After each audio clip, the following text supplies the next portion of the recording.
यशस्वी प्रधानमंत्री जी को, जिनको सुनने के लिए विश्व अपनी पलकें बिछाए बैठा होता है, वैसे हमारे सासाराम की धरती पर आदरणीय प्रधानमंत्री जी को आमंत्रित करना चाहूंगी। वो आए और हमारे शाहाबाद की जनता को अपना उद्बोधन दे। आदरणीय प्रधानमंत्री जी।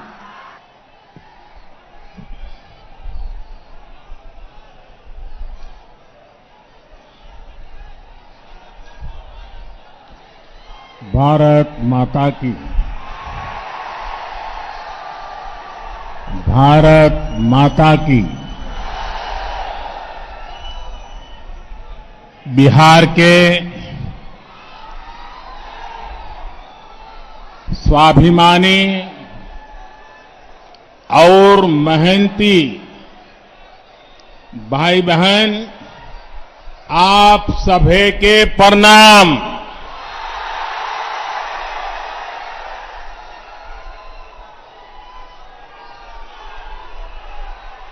अन्नदाता, मेहनतकश किसान भाई लोग के ई धान के कटोरा कहल जाए, गौरवशाली धरती के हम नमन करतानी। मां मुंडेश्वरी ताराचंडी माता के ई पावन भूमि पर रउआ सबके अभिनंदन करतानी। बिहार के मुख्यमंत्री श्रीमान नीतीश कुमार जी, केंद्रीय मंत्रिमंडल के मेरे साथी आर.के. सिंह जी, बिहार भाजपा के अध्यक्ष डॉक्टर संजय जायसवाल जी, वीआईपी पार्टी के अध्यक्ष भाई मुकेश साहनी जी, भाजपा सांसद भाई छेदी पासवान जी और मेरे प्यारे भाई और बहनों, साथियों, हाल ही में बिहार ने अपने 2 सपूतों को खोया है, जिन्होंने यहां के लोगों को दशकों तक सेवा की है। मेरे करीबी मित्र, गरीबों दलितों के लिए अपना जीवन समर्पित करने वाले और आखिरी समय तक, आखिरी सांस तक मेरे साथ रहने वाले रामविलास पासवान जी, उन्हें मैं अपनी श्रद्धांजलि अर्पित करता हूं। उसी प्रकार से बाबू रघुवंश प्रसाद सिंह जी ने भी गरीबों के उत्थान के लिए निरंतर काम किया। वो भी अब हमारे बीच नहीं है। मैं उन्हें भी अपनी आदरपूर्वक श्रद्धांजलि अर्पित करता हूं। साथियों, आज रोहतास के साथ साथ आसपास के अन्य जिलों के साथी भी यहां आए हैं। तकनीक के माध्यम से भी काफी साथी और एनडीए के उम्मीदवार हमारे साथ जुड़े हैं। मैं आप सभी का अभिनंदन करता हूं। भाइयों और बहनों, सबसे पहले तो मैं बिहार के लोगों को बधाई देना चाहता हूं। बधाई इस बात के लिए कि बिहार के लोग इतनी बड़ी आपदा का डटकर मुकाबला कर रहे हैं। कोरोना महामारी से बचने के लिए तेजी से जो फैसले लिए गए हैं, जिस तरह बिहार के लोगों ने काम किया, नीतीश जी के नेतृत्व में एनडीए सरकार ने काम किया, उसके नतीजे आज दिख रहे हैं। दुनिया के बड़े बड़े अमीर देशों की हालत किसी से भी छिपी नहीं है। अगर बिहार में तेजी से काम न हुआ होता तो ये महामारी न जाने कितने साथियों की, हमारे परिवारजनों की जान ले लेती, कितना बड़ा हाहाकार मचता, इसकी कोई कल्पना भी नहीं कर सकता। लेकिन आज बिहार कोरोना का मुकाबला करते हुए सारी सावधानियों के साथ लोकतंत्र का पर्व मना रहा है। साथियों, मैंने बिहार के बहुत से लोगों के साथ करीब से काम किया है, उनसे बहुत कुछ सीखा भी है। एक बात जो बिहार के लोगों में बहुत अच्छी होती है, वो है उनकी स्पष्टता। कभी बिहार के लोग कंफ्यूजन में नहीं रहते, किसी भ्रम में नहीं रहते। मैं और एक बधाई भी देना चाहता हूं बिहार के लोगों को। ये बधाई इसलिए देना चाहता हूं क्योंकि चुनाव के इतने दिन पहले ही उन्होंने अपना स्पष्ट संदेश सुना दिया है। जितने सर्वे हो रहे हैं, जितनी रिपोर्ट आ रही है, सब में यही आ रहा है, बिहार में फिर एक बार एनडीए सरकार बनने जा रही है।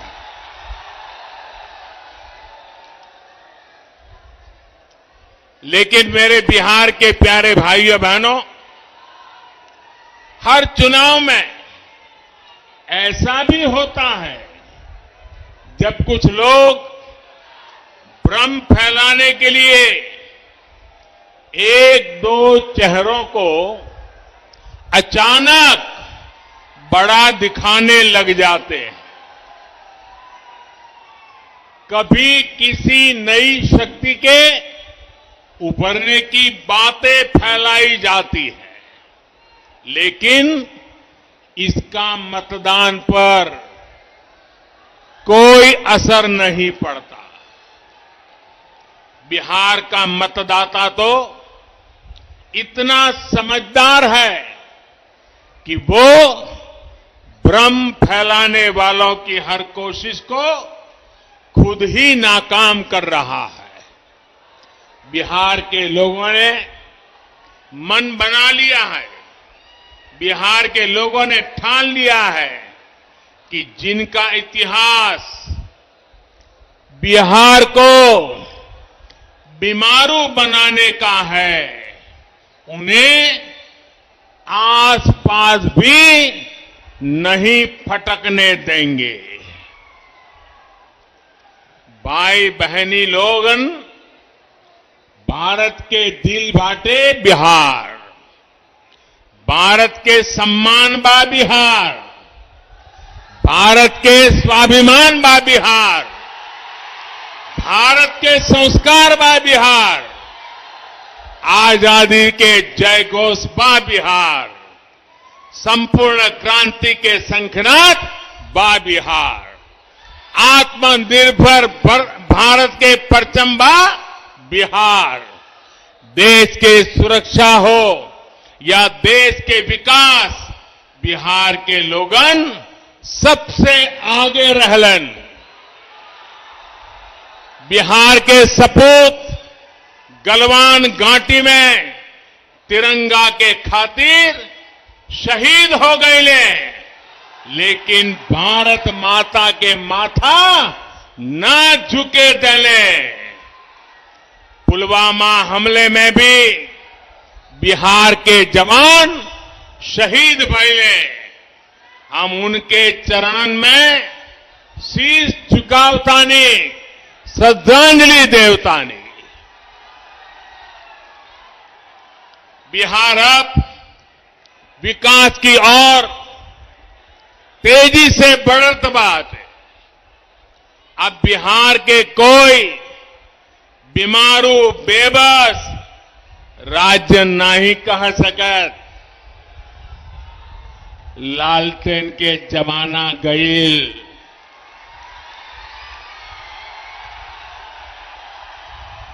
पिछले 6 सालन में बिजली के खपत 3 गुना बढ़ गईल बाटे। भाइयों और बहनों, अंधेरे से उजाले की ओर बढ़ना इसी को कहते हैं। बिहार के लोग भूल नहीं सकते वो दिन जब सूरज ढलते का मतलब होता था सब कुछ बंद हो जाना, ठप पड़ जाना।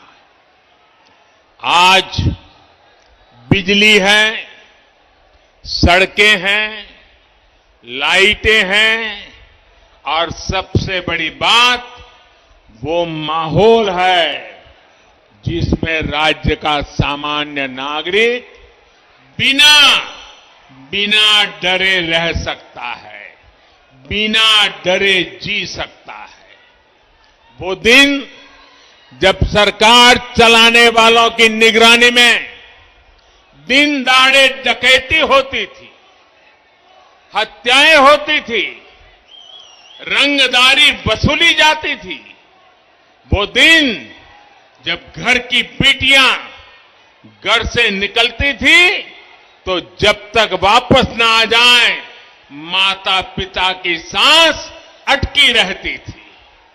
जिन लोगों ने एक एक सरकारी नौकरी को, जिन लोगों ने एक एक सरकारी नौकरी को हमेशा लाखों करोड़ों रुपए कमाने का जरिया माना, जिन लोगों ने सरकारी नियुक्तों के लिए बिहार के नौजवानों से लाखों की रिश्वत खाई, वो फिर बढ़ते हुए बिहार को ललचाई नजरों से देख रहे हैं। आज बिहार में पीढ़ी भले बदल गई हो, लेकिन बिहार के नौजवानों को ये याद रखना है कि बिहार को इतनी मुश्किलों में डालने वाले कौन थे। साथियों, 2014 में केंद्र में सरकार बनने के बाद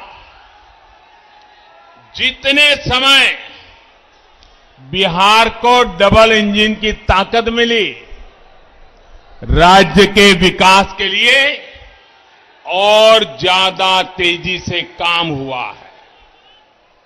बिहार को जो प्रधानमंत्री पैकेज मिला था, उस पर काम की रफ्तार भी तेज गति से आगे बढ़ रही है।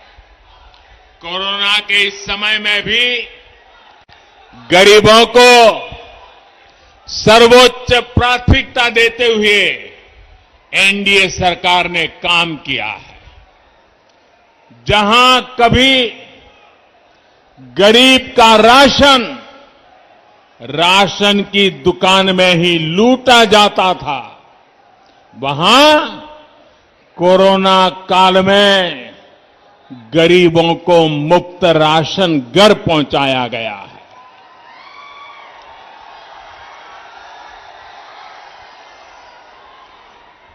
गरीब भूखा न सोए,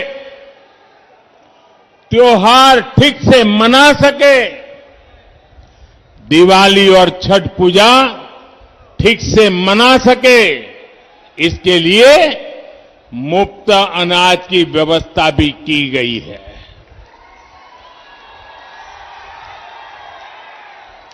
इसी कोरोना के दौरान करोड़ों गरीब बहनों के खाते में सीधी मदद भेजी गई, मुफ्त गैस सिलेंडर की व्यवस्था की गई। शहरों में जो रेहड़ी ठेला चलाने वाले साथी हैं, उनके लिए भी बैंकों से आसान ऋण सुनिश्चित कराया जा रहा है, ताकि वो अपना काम फिर शुरू कर सकें, आगे बढ़ सके। साथियों, देश जहां संकट का समाधान करते हुए आगे बढ़ रहा है, ये लोग देश के हर संकल्प के सामने रोड़ा बनकर खड़े हैं। देश ने किसानों को बिचौलियों और दलालों से मुक्ति दिलाने का फैसला लिया, तो ये बिचौलियों और दलालों के पक्ष में खुलकर मैदान में है। मंडी और एमएसपी का तो बहाना है, असल में दलालों और बिचौलियों को बचाना है। याद कीजिए, लोकसभा चुनाव से पहले जब किसानों के बैंक खाते में सीधे पैसे देने का काम शुरू हुआ था, तब इन्होंने कैसे कैसे भ्रम फैलाया था। जब देश की रक्षा के लिए राफेल विमानों को खरीदा गया, तब भी ये बिचौलियों और दलालों की भाषा बोल रहे थे। साथियों, आज देश की जनता, देश के किसान, देश के नौजवान देख रहे हैं कि इन लोगों के लिए देश हित नहीं, दलालों का हित ज्यादा महत्वपूर्ण है। इसलिए जब जब बिचौलियों और दलालों पर चोट की जाती है, तब तब ये तिलमिला जाते हैं, बौखला जाते हैं। आज हालत ये हो गई है कि ये लोग भारत को कमजोर करने की साजिश रच रहे लोगों का साथ देने से भी नहीं हिचकिचाते। आप मुझे बताइए, जम्मू कश्मीर से आर्टिकल 370 हटने का इंतजार देश बरसों से कर रहा था या नहीं? ये फैसला हमने लिया, एनडीए की सरकार ने लिया, लेकिन आज ये लोग इस फैसले को पलटने की बात कर रहे हैं। ये कह रहे हैं कि सत्ता में आए तो आर्टिकल 370 फिर लागू कर देंगे। और इनका दुस्साहस देखिए, इतना कहने के बाद भी ये लोग बिहार के लोगों से वोट मांगने की हिम्मत दिखा रहे हैं। जो बिहार अपने बेटे बेटियों को सीमा पर देश की रखवाली के लिए भेजता है, क्या ये उसकी भावना का अपमान नहीं है? मैं जवानों और किसानों की भूमि बिहार से इन लोगों को एक बात एकदम स्पष्ट कहना चाहता हूं। ये लोग जिसकी चाहे मदद ले लें, देश अपने फैसलों से पीछे नहीं हटेगा। भारत अपने फैसलों से पीछे नहीं हटेगा। भाई और बहनों, इन लोगों को आपकी जरूरतों से कभी सरोकार नहीं रहा। इनका ध्यान रहा है अपने स्वार्थों पर, अपनी तिजोरी पर। यही कारण है कि भोजपुर सहित पूरे बिहार में लंबे समय तक बिजली, सड़क, पानी जैसी मूल सुविधाओं का विकास नहीं हो पाया। हालत ये थी कि कैमूर में जिस दुर्गावती सिंचाई परियोजना का शिलान्यास, आप याद रखिए ये सारी बातें, कैमूर में जिस दुर्गावती सिंचाई परियोजना का शिलान्यास बाबू जगजीवन राम जी ने 70 के दशक में किया था, 70 के दशक में, वो इतने वर्षों में भी पूरी नहीं हुई थी। इस काम को एनडीए सरकार ही पूरा कर रही है। साथियों, बिहार के विकास की हर योजना को अटकाने और लटकाने वाले ये लोग हैं जिन्होंने अपने 15 साल के शासन में लगातार बिहार को लूटा, बिहार का मान मर्दन किया। आपने बहुत विश्वास के साथ इन्हें सत्ता सौंपी थी, लेकिन इन्होंने सत्ता को अपनी तिजोरी भरने का माध्यम बना लिया। जब बिहार के लोगों ने इन्हें सत्ता से बेदखल कर दिया, नीतीश जी को मौका दिया, तो ये बौखला गए।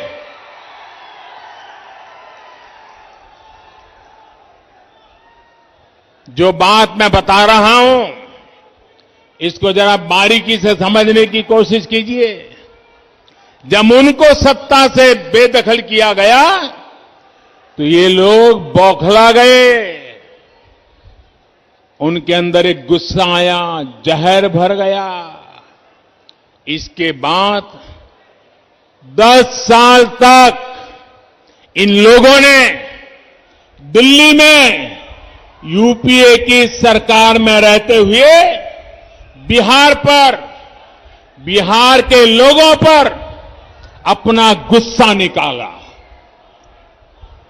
और मुझे याद है, मैं भी गुजरात का मुख्यमंत्री था, नीतीश जी बिहार के मुख्यमंत्री थे, और जब हम भारत सरकार की मीटिंगों में जाया करते थे, नीतीश जी बार बार उनको कहते थे कि आप बिहार के काम में रोड़े मत अटकाइए, बिहार के राजनीतिक अखाड़ा दिल्ली को मत बनाइए। लेकिन 10 साल तक यूपीए सरकार में बैठे लोगों ने, जिसको टाइट चाबी करने के लिए बिहार के लोग पहुंचे हुए थे, वे पराजय के गुस्से में नीतीश जी को एक काम नहीं करने देते थे। 10 साल बर्बाद कर दिए नीतीश जी के। बाद में 18 महीने क्या हुआ, ये मुझे कहने की जरूरत नहीं है, आप भली भांति जानते हैं। इन 18 महीनों में परिवार ने क्या क्या किया, कैसे कैसे खेल किए, कौन सी बातें अखबारों में छाई रहती थी, कौन सी बातें टीवी वालों को भाती थी, ये बातें मुझे कहने की जरूरत नहीं है, बिहार और देश के लोगों से छिपा नहीं है। जब नीतीश जी इस खेल को बांध गए, ये समझ गए कि इन लोगों के साथ रहते हुए बिहार का भला तो छोड़िए, बिहार और 15 साल पीछे चला जाएगा, तो उन्हें सत्ता छोड़ने का फैसला लेना पड़ा। साथियों, बिहार के लिए, बिहार के उज्जवल भविष्य के लिए हम फिर एक बार नीतीश जी के साथ आए। साथियों, 2014 में प्रधान सेवक बनने के बाद, ये आंकड़ा लोगों को याद नहीं आ रहा है, बिहार में याद कराना पड़ेगा। मुझे नीतीश जी के साथ कंधे से कंधा मिलाकर काम करने के लिए सिर्फ 3-4 साल का ही मौका मिला है। बाकी तो यूपीए के साथ संघर्ष करने में बिहार का टाइम गया है। लेकिन इन 3-4 वर्षों में भी कहीं पर 3-4 गुना काम किया, कहीं पर 5 गुना तेजी से काम किया गया है। साथियों, आज एनडीए के सभी दल मिलकर आत्मनिर्भर, आत्मविश्वासी बिहार के निर्माण में जुटे हैं। बिहार को अभी भी विकास के सफर में मीलों आगे जाना है, नई बुलंदी की तरफ उड़ान भरनी है। बीते वर्षों में बिहार के गरीब, दलित, वंचित, पिछड़े, अति पिछड़े, आदिवासी, उन सब तक वो सुविधाएं पहुंचाने का प्रयास किया गया है, जिन्हें पाना कभी बहुत मुश्किल होता था। आज उसको अपना पक्का घर बिना किसी भेदभाव के मिल रहा है। आज वो भी संपन्न परिवारों की तरह गैस चूल्हे पर खाना बना रहा है।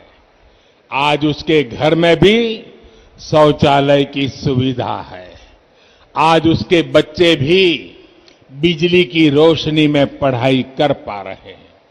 आज वो बीमार होता है तो उसके पास 5 लाख रुपए तक मुफ्त इलाज की सुविधा है। साथियों, शुद्ध पीने के पानी की क्या स्थिति थी, ये बिहार की बहनों बेटियों से बेहतर कौन समझ सकता है। आज जल जीवन मिशन से हर घर जल पहुंचाने का काम तेजी से चल रहा है। इस मिशन का लाभ यहां इस क्षेत्र में रहने वाले हमारे आदिवासी भाई बहनों को भी होगा। उनके घर में भी पाइप से पानी पहुंचेगा। साथियों, हमारे यहां गांवों के घरों के स्वामित्व को, घर का मालिक कौन है, उसका स्वामित्व किसके पास है, इन बातों को लेकर हमेशा बहुत बड़ा सवाल रहा है। गांव की जमीन, इन जमीनों पर घर, पुरखों के बनाए घर, इनमें बरसों से जो लोग रहते रहे हो, लेकिन सरकारी दस्तावेजों में इनका अस्तित्व ही नहीं रहता।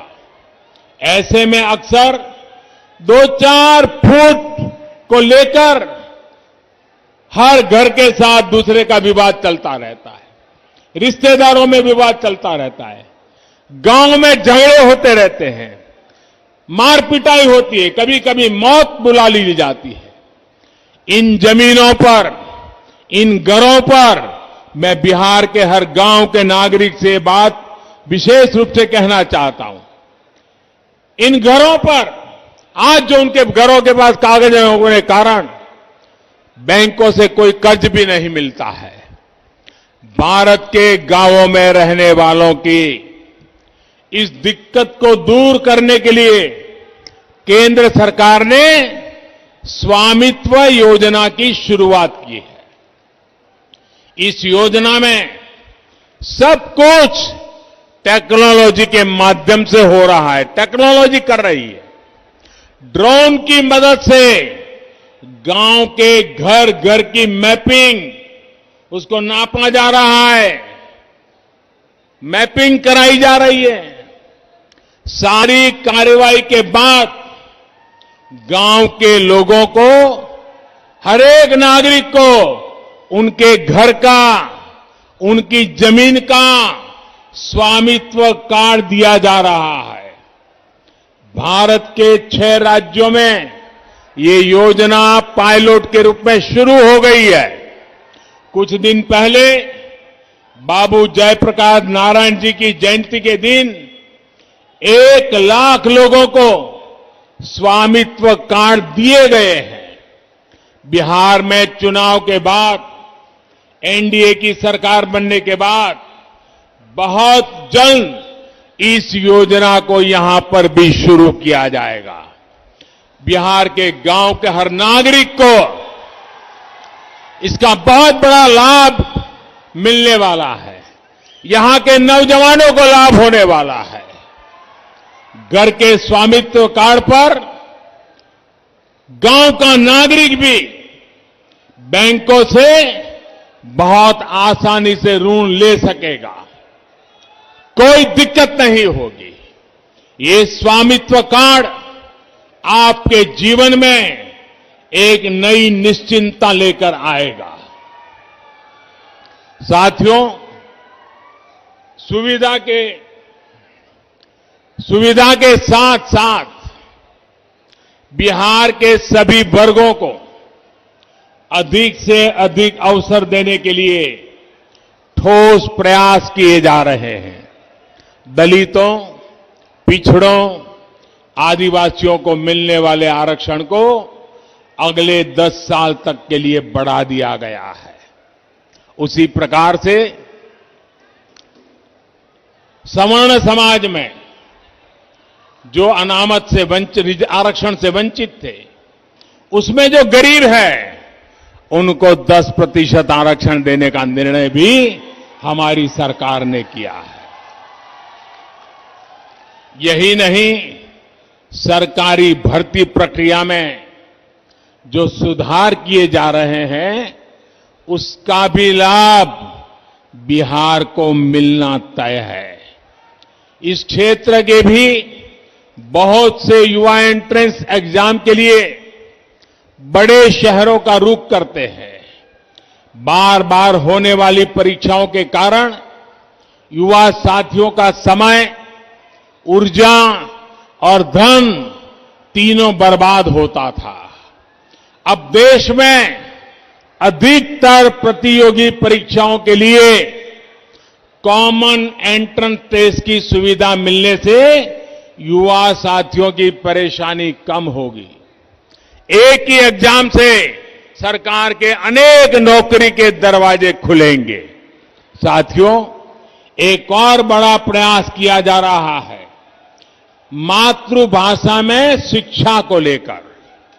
अभी हमारे डॉक्टर जायसवाल जी जब मैं आया, बड़े विस्तार से इसका वर्णन कर रहे थे।